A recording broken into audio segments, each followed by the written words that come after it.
자, 시장의 발목을 잡고 있는 게 지금 차이나 리스크죠. 뭐 차이나야 항상 뭐 리스크도 있고 뭐도 있고 기대도 있고 다 많지만 코로나 확진자가 계속 늘고 있는 부분이죠.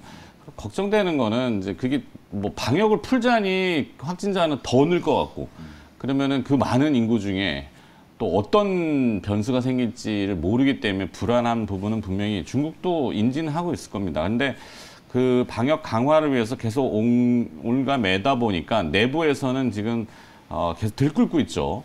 하다못해 중국의 그 네티즌들은 지금 그 인터넷 같은 것도 소셜을 막 막아놓다 보니까 가상 그 사설 계좌 그걸 통해 가지고 밖으로 VPN이라고 얘기하잖아요.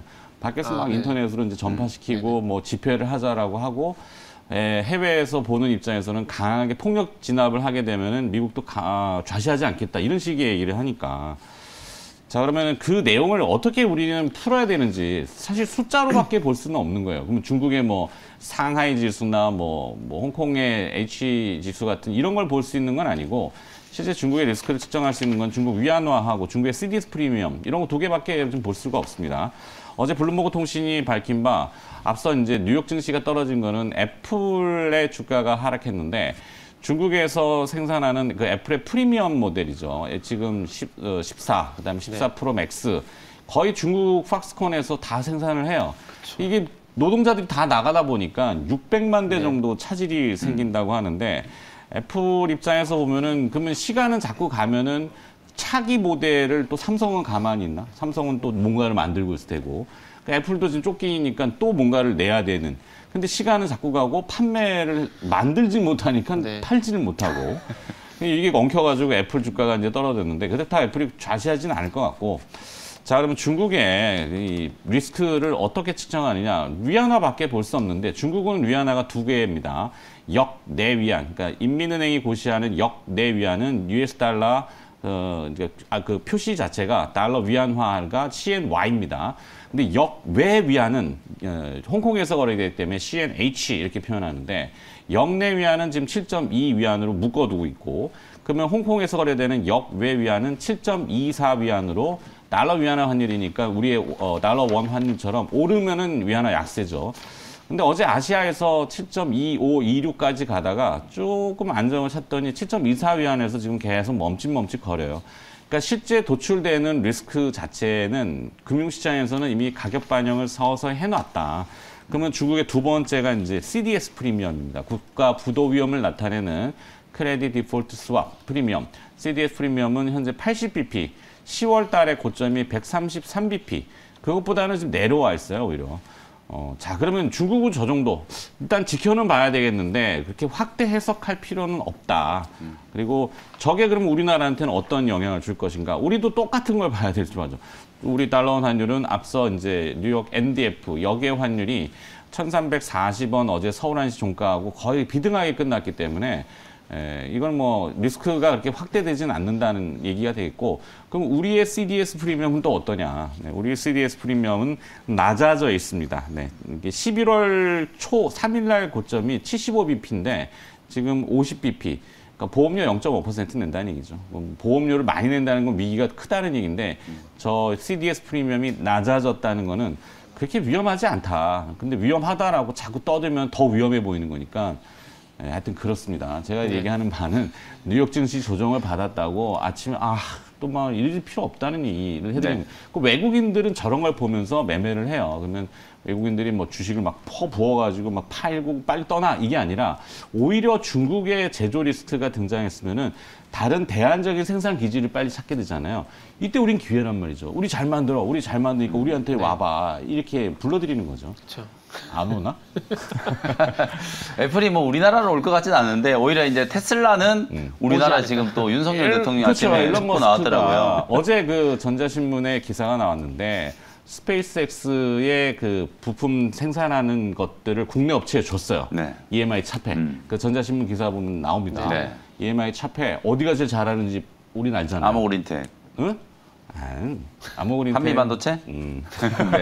잘해요. 그러니까 추정할 뿐이지만 네. 합리적인 추정으로는 분명히 뭔가 있는데 그거를 이제 알 수는 없죠. 회사 내부의 일이니까. 근데 합리적 추정으로는 하여튼 스페이스X는 우리한테 뭔가를 좀 주고 있다. 네.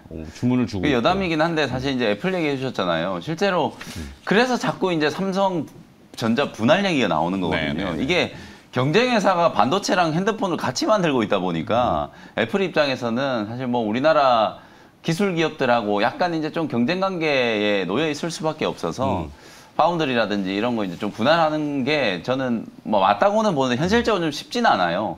말씀해 주셨기 때문에 그냥 좀 첨언을 좀 해드리고 싶어서 코멘트를 해드린 거고 실제 이제 지금 차이나 리스크 저는 뭐 다른 이제 지금 근거들을 많이 좀 제시를 해 주셨지만 그냥 어저께 사실 상해 증시하고 홍콩 항생지수 차트를 보시면 장중에 막 급락하다가 얘네들은 막판에 거의 시장을 다 살려놓고 끝났거든요.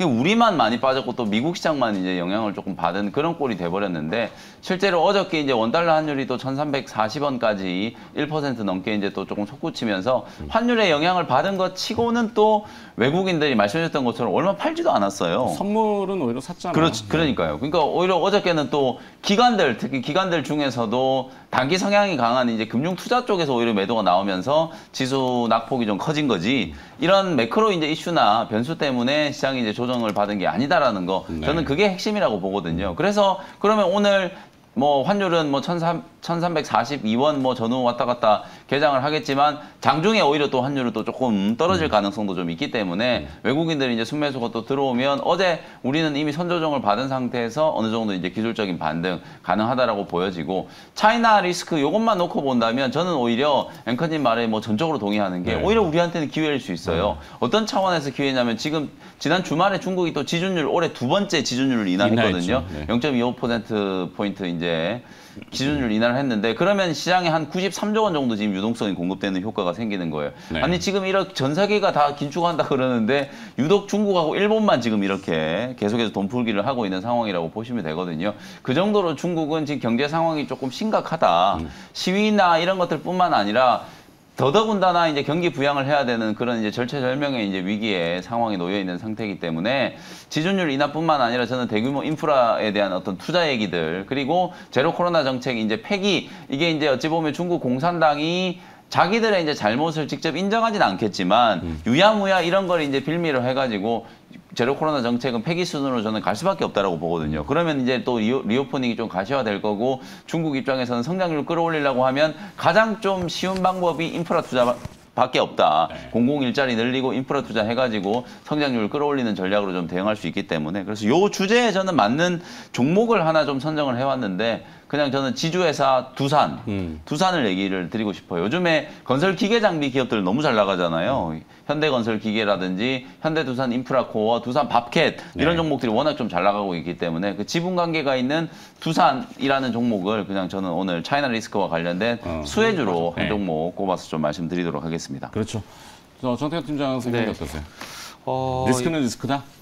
네, 리스크는 리스크라 봐야 되겠죠. 어쨌든 시장 올라가려는데 발목을 잡고 있으니까 어쨌든 리스크라고 좀 봐야 될 거라 생각이 들고요. 부정하는 건 아닌데 뭐 리스크의 측정을 우리가 이제 정성적으로 이거 어떻게 될까 이건 모르잖아요. 그러니까 이게 그런 거죠. 중국 이슈가 이것도 신경 쓰이네 이렇게 좀 봐야 되겠죠. 지금 일단은 중국에서 나온 내용을 저도 간단하게 좀 말씀드리고 좀 시작을 하면 일단 중국 15개 성에서 지금 시위가 되고 76개 학교에서 시위를 하고 있다 그러는데 중국은 성이 22개입니다. 22개 중에서 15개가 지금 시위를 하고 있는 상황이고 그러면은 뭐 자치구가 5개가 있고 4개 직할시가 있다는 점을 보게 되면 절반 이상이 이제 시위를 하고 있는 상황이고요.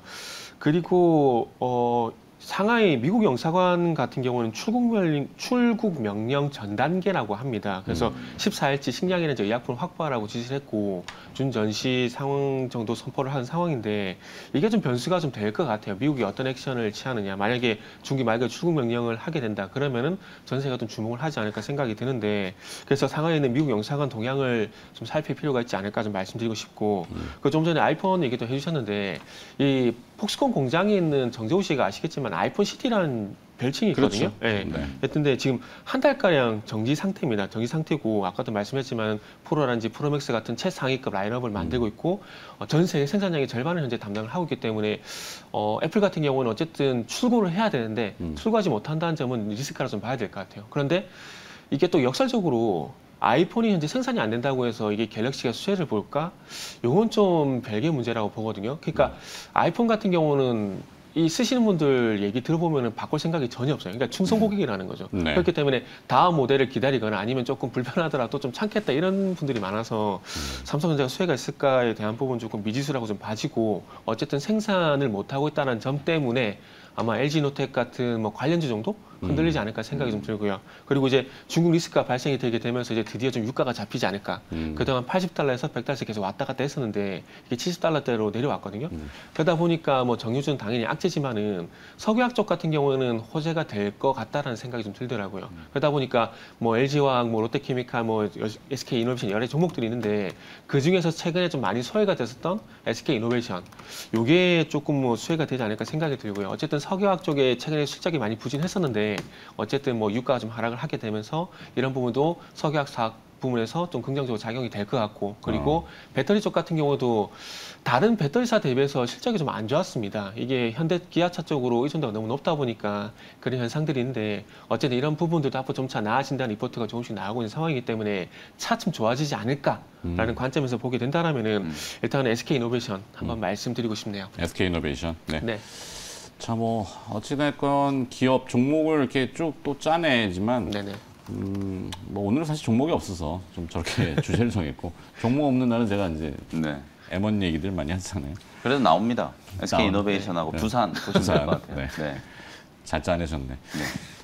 물론 이제 다른 재료들도 있죠. 뭐 지금 표현의 죽음의 소용돌이 FTX 어떻게 블록 파일을 파산시켰나 뭐 이런 것도 네.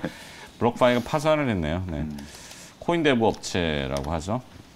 이건 뒤에 또 다시 기회가 네. 되면 하고 하여튼 뭐 차이나 리스크가 분명히 진행형이고 현존하는 건 사실인데 그거를 이제 수치상으로 대입해서 항상 그렇게 판단을 냉정하게 하자 요 주제였으니까 참고해 보시면 되겠습니다.